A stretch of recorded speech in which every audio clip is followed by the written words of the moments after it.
Heart to Heart. Real people having real conversations about things that matter most to you. I'm Sherry Elise. I'm Cyrus Webb. I'm Rich Osagara. I'm Patrice Tanaka. And we are Heart to Heart.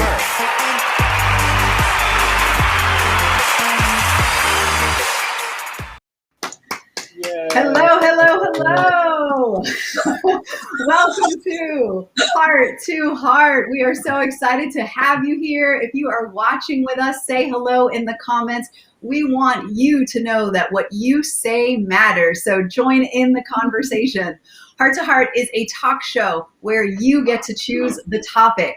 So the first thing we're going to ask you to do is hit share, be able to share the love. Today we've got some great questions that have come in from you, and we're going to get into those about halfway through the show when we open the Heart to Heart vault. But for now, bring on my beautiful co-hosts. Hello, guys. Hey, there he is. How are y'all feeling? Good. Feeling good. Awesome. Happy St. Patrick's Day. Oh, yes. I have my St. Patrick's Day mask that a friend made. Awesome. And I picked a clover. It's Ooh. now, but yeah. That's as far as it goes for St. Patrick's Day for me. I've got green on. And then, my red wig. So I figured I'm fitting right in. How are you feeling, Patrice? Well, it's kind of a sad day, even though it's St. Patrick's Day. There was that shooting of 8 people in Atlanta. Again, the Stop Asian Hate campaign has to continue on because there are more and more of these acts of violence against Asian American and Pacific Islanders. So sad day for me. Yeah, it's actually a sad day for all of us. I've read a little bit into it. I've not seen all the details except just information about him, but I do not know the latest that is going on. So we are sending prayers for everybody, for them, and just really hope that this can come to an end. So thank you for bringing attention to that. Welcome to Mikan and to Cody, who's joining in, and we've got Ruby and everyone. So thank you for tuning in. It's not a comfortable conversation because to really have this, how do we go from talking about this to then, finding the joy and, finding the good. But I think with anything, I don't know how you guys feel about it, but with anything, we always have to be able to find that good and that light in this. I was just saying it's awkward. I'm not going to lie. Yeah. But the good thing is that there are a lot more people in America sensitized to the hate crimes that are now being, extended to Asian Americans. And, most good thinking people don't think that's cool. So here's to the good thinking people and the people that are speaking out and the people that are doing something about it and won't stand for it. So we can celebrate them. Yes. Absolutely. Hey, Cyrus. We got you. We always love when you show up. I love when I show too, Sherry. What's going on in your world? Look, sorry about that, guys. Came in a little late, had a little tech issue there. So I'm sorry about that. Patrice, I missed your last comment. Oh, I was just talking about, I'm thankful that there are so many good people in our country who are concerned about the rise in incidents of, hate crimes against Asian Americans and Pacific Islanders. So yeah, that's a good thing. Yeah. There is, and there's so much conversation taking place, especially after what happened in Atlanta yesterday. And I think it does beg the question, though, because I think the government and the police are being very careful not to try to list everything as a hate crime. But I think as the facts are coming out, it's hard for people to draw those parallels. Do you guys think that, we've gotten to a place where everything now has become racial. I mean, thinking about that this morning when I was watching the story unfold in Atlanta, I mean, it's one thing to say that there were these 3 incidents where these people were killed, but now so much focus is being put on race. Do you think that's just where we are right now in the country? Unfortunately, yes. I mean, race seems to be the polarizing issue, and we just have to come together and find our way to each other beyond the hate that has been fomented by some. Yeah. I personally think there's just more awareness around it. I think before we kept a lot of it, we didn't talk about it up until really last year specifically. And it's always, been buried under the rug. And so now that the conversation has been opened up so much last year, that I think people's eyes are opened up in a different way, and examining and reflecting and thinking about more, whether it is or not. I actually belong in a group that's for on Facebook for sexual abuse survivors. And because they're so immersed and enmeshed in that world as well, they're talking about this being connected with human trafficking, and one had even said, is it because I'm in this world that I see everything through this lens? So, that's just my thinking about it, is that the conversations have opened up about it. I agree with you, Sherry. I think that's very much what's happening. Prior to last year, like I wouldn't even say out loud, Black person or African American. It's saying those words specifically made me very uncomfortable because I didn't want to be viewed, as racist, or if I said it the wrong way. I grew up with a Japanese stepfather and have traveled to Asia, to Japan and to Thailand. And so like, it's a totally different context for me. Like I can say those words, but no problem, because I feel like that's part of my identity and part of who I am and my life experience. But to that point, I believe that, when things like race, the topic of race, things that are uncomfortable, like you said, Sherry, whatever the topic is, when we as humans first start using the language and seeing through that lens, then we easily can see everything that fits that description. And so it'll feel like we're putting a lot of emphasis on it. And then the more adept we become and the more fluid we become with the concepts, then it just sort of gets integrated and it becomes less obvious as in the way that we talk about it. We become less inelegant in how we describe things. And I think that's part of what's also going on in the country as a whole. Americans love to be on a side, Black or I'm white, I'm gay or I'm straight, I'm Christian or I'm, atheist. Like there's no fluidity or life in the gray. We always want to be a thing. And that's part of what causes, I think, some of the tension and the stress that we're all feeling for different reasons. Yeah. What are you thinking, Cyrus? Yeah, I think, the issue of race has always been a weird thing for me to talk about. I am a Black guy, but I grew up in a family and in a community where race was never brought up. I mean, when I was growing up, I was never told there were limitations on me because of the color of my skin. I was never told what I couldn't do or where I couldn't go.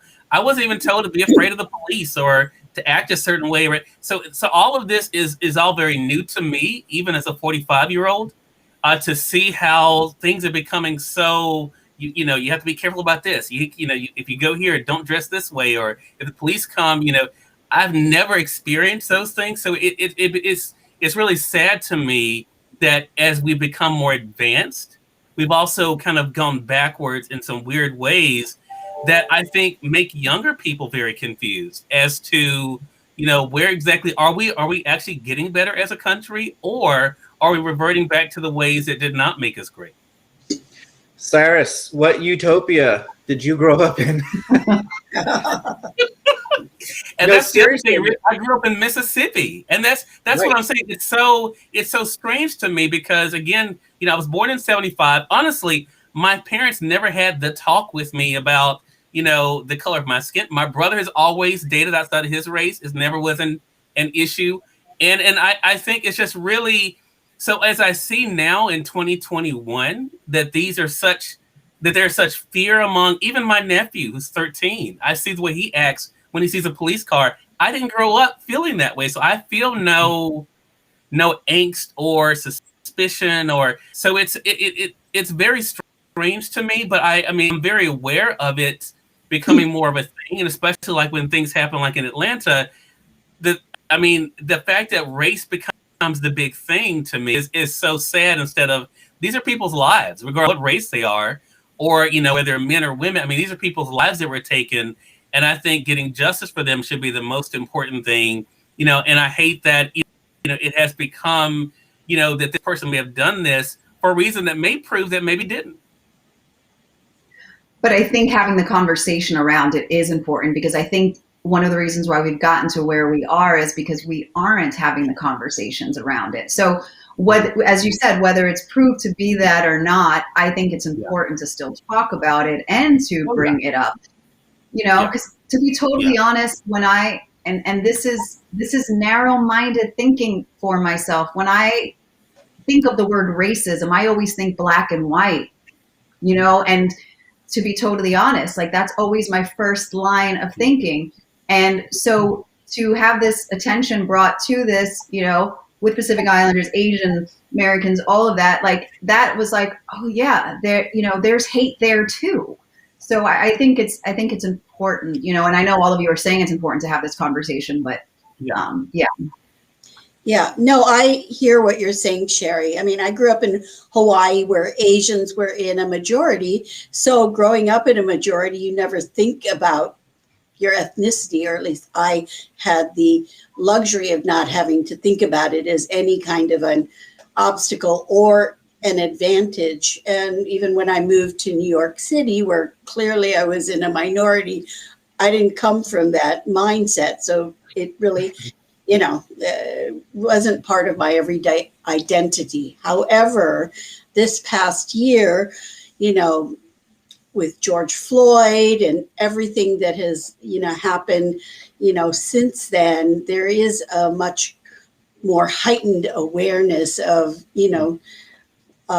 the systemic racism that Blacks have experienced. And so it's a good thing that we're addressing this, proactively, so we can increase diversity, equity, and inclusion. And I agree that, a lot of times diversity, equity, and inclusion is really about Black Americans, and, Asian American and Pacific Islanders are not really in that mix. So yes, I'm actually right now working on an event in May for Asian American and Pacific Islander Heritage Month. We're doing an observance, an event for this. And, the focus of this year is going to be the hashtag Stop Asian Hate campaign. The fact that we even have to have a campaign is a sign of the times, right? I don't know. Just really quickly, I'm just going to say this. I watched The Bachelor, and last night on The Bachelor, and I think that this is so important because I think a lot of the racial conversations that we're having open up people, the younger generation, to things that they weren't aware of. One of the things that happened is that the woman that The Bachelor chose, I guess in 2018, she attended with her college an antebellum party, and they were all wearing, the antebellum dresses and everything. And the guy, The Bachelor, was a Black American that she chose, and so they ended up breaking off, their thing. But she didn't even understand or realize what she was a part of. And so now she's doing the work. And so I think just these conversations in general are so important. So, so again, we're just sending prayers to everybody that's part, the victims and the loved ones and everything that this happened, and really hope that we can stop having these conversations soon. So, as always, with, heart to heart, The whole point and purpose of this show is to be able to have these conversations, and especially the ones that are so important to you. And so this week we got in a bunch of great questions that really excited to look into. Sunny sent in, how is it that most humans do their best to be good and yet there's still war and conflict?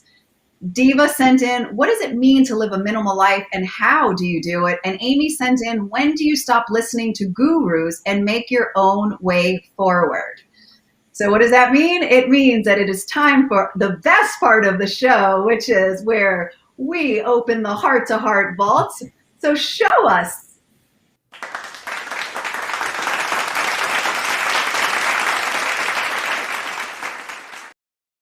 Open it up for us and let us know what this week's question. Who is chosen? Ooh, how is it that most humans do their best to be good and yet there's still war and conflict? Wow. Thank you for that question. What, Rich? That's right in line again with what we started the show talking about, this idea of conflict and war. That was probably the question I didn't want to be picked. Same. I don't have, I don't think any of us have like the magic answer to that. But, as we were having the pre-conversation here, I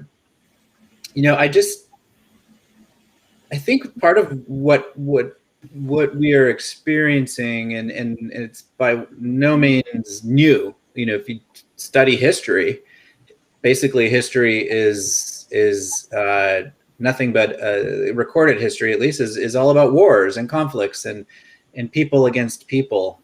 And I really think that there's an underlying issue of just fear of those that are different, or as it said, the other.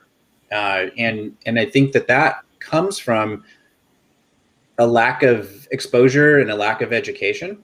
When we're in our bubbles, our family units growing up, Cyrus, even you were in a bubble, a very specific bubble that's quite unique, where you weren't exposed to these concepts of racism and feeling like you were needing to protect yourself in any way. But most people that I know grew up in the opposite bubble, where there was a sense of having to be aware that there are people out there who don't like you because of your skin color, your eye color, because of your sexual, being gay or whatever the thing is. And that fear comes from just a lack of understanding. And we inherit these things from our parents and the people we grow up around. And so we're byproducts of the people we grew up around. And then part of our life journey, my life journey, is undoing a lot of the things that actually don't serve me.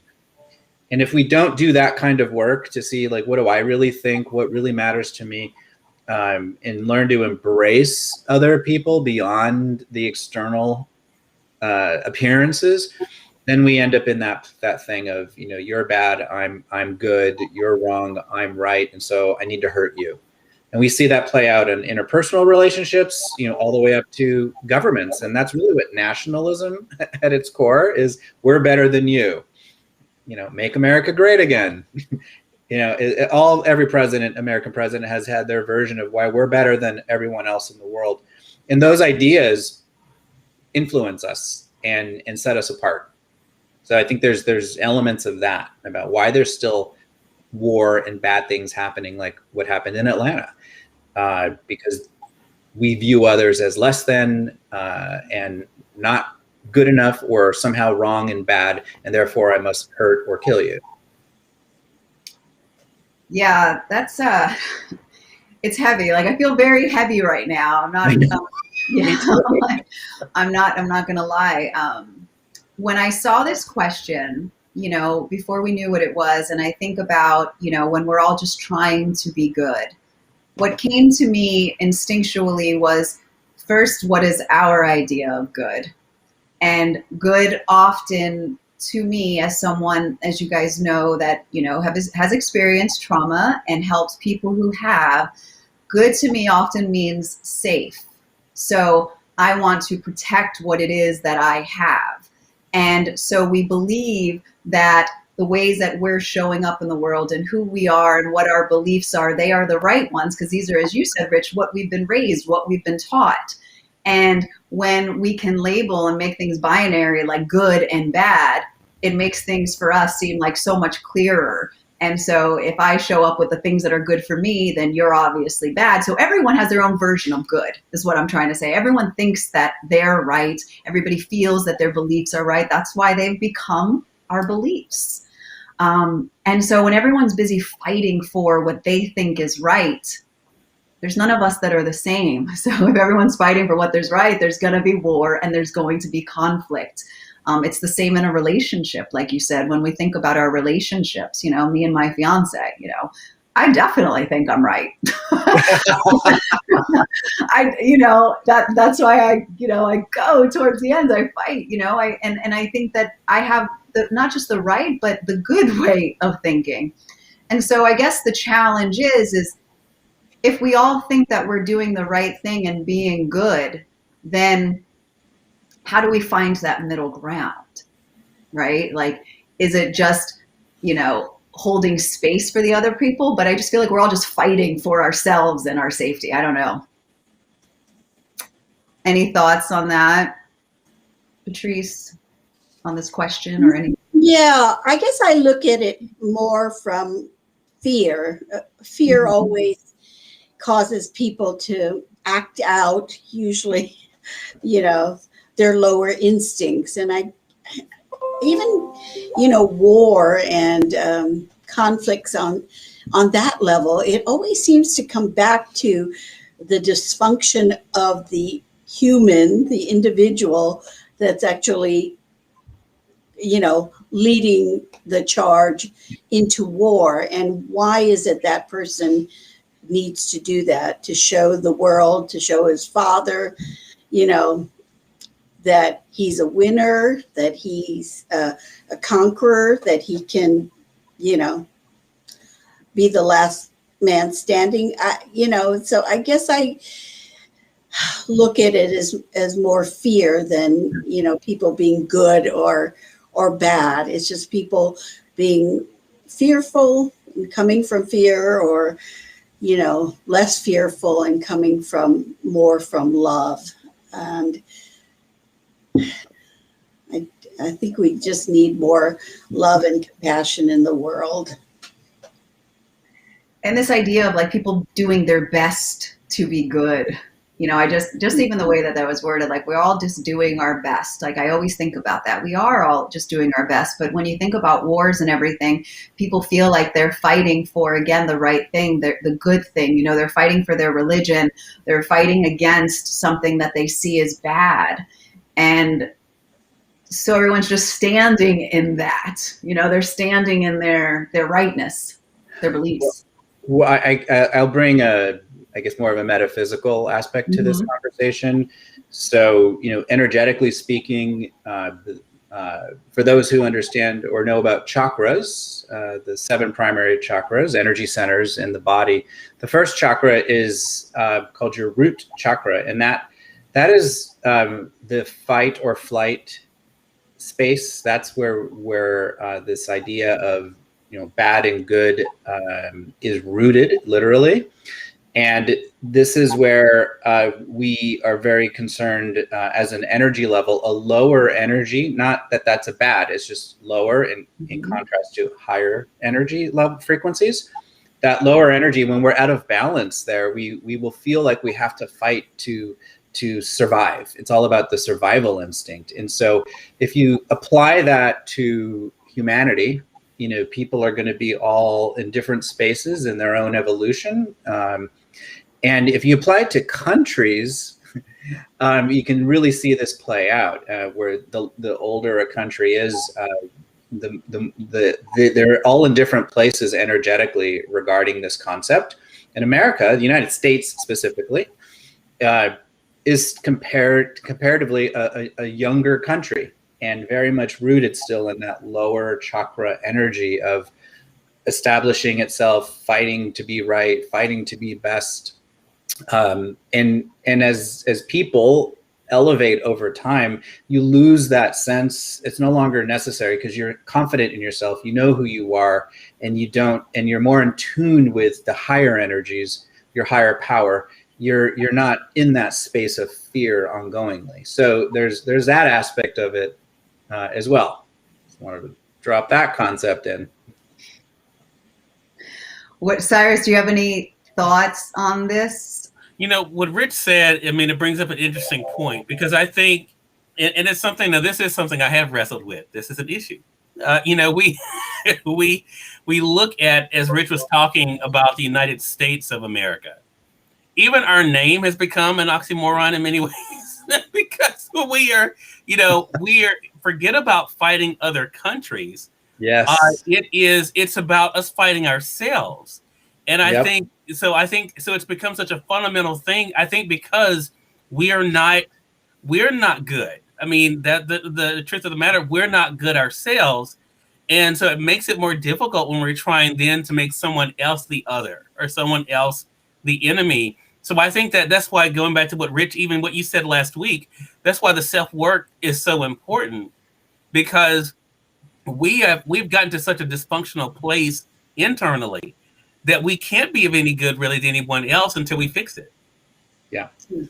But I think a lot of people don't see themselves as bad, Right. even if they are, exhibiting racist tendencies. They probably don't even think that they're racist.